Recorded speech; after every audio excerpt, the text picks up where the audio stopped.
शुरुआत करेंगे इस वक्त की अहम खबर के साथ। पाकिस्तानी टेरर मॉड्यूल के मामले से जुड़ी ये अहम खबर। महाराष्ट्र एटीएस ने एक और मुलजिम को इस सिलसिले में गिरफ्तार किया है। जाकिर शेख से पूछताछ के दौरान गिरफ्तार मुलजिम का नाम सामने आया। आपको बताएं कि मुंब्रा इलाके में एटीएस ने छापेमारी कार्रवाई की और तब ये तमाम चीजें सामने आई। गिरफ्तार मुलजिम को आज अदालत में पेश किया जाएगा।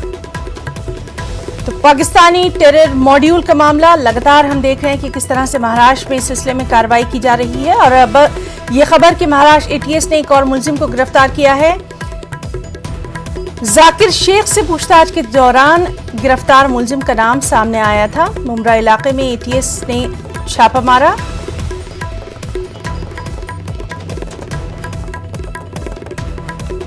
और हमारे साथ मौजूद हैं मुंबई से हमारे नुमाइंदे अमित राय।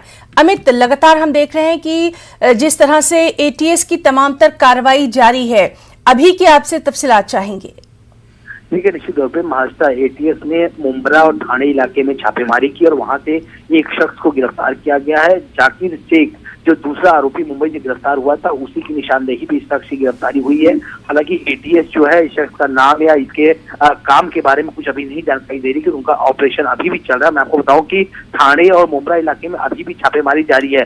पहले मुंबई से समीर कालिया गिरफ्तार होता है, जिसको टी कंपनी से फंडिंग, हथियार और विस्फोटक यानी आतंकी साजिश के लिए लॉजिस्टिक मुहैया कराए जा रहे थे। उसके बाद जो है मैं आपको बताऊं, दूसरी गिरफ्तारी जो है यहाँ पर होती है जाकिर शेख की।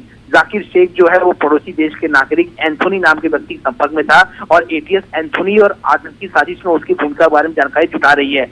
बताया जा रहा है कि जाकिर महाराष्ट्र और देश के अन्य इलाकों में विस्फोटकों का उपयोग कर आतंकी हमले की साजिश रचने के लिए भी कुछ लोगों के संपर्क में था। और अब इस मामले में मुंबई से तीसरी गिरफ्तारी हुई है। कुछ देर बाद जो है उसे कोर्ट में प्रोड्यूस किया जाएगा, तब पता चलेगा उस शख्स का नाम क्या है और किस आरोप में और क्या क्या जो है एटीएस को जो है जानकारी मिली है वो कोर्ट में जो साझा करेंगे, उसके बाद से और भी इनपुट सामने आएंगे। जी, तो इस बेहद अहम खबर पर लगातार नजर बनी हुई है। अमित, बहुत बहुत शुक्रिया आपका तमाम तर जानकारी के लिए। पंजाब के वज़ीर आला के इंतखाब को लेकर तजस्सुस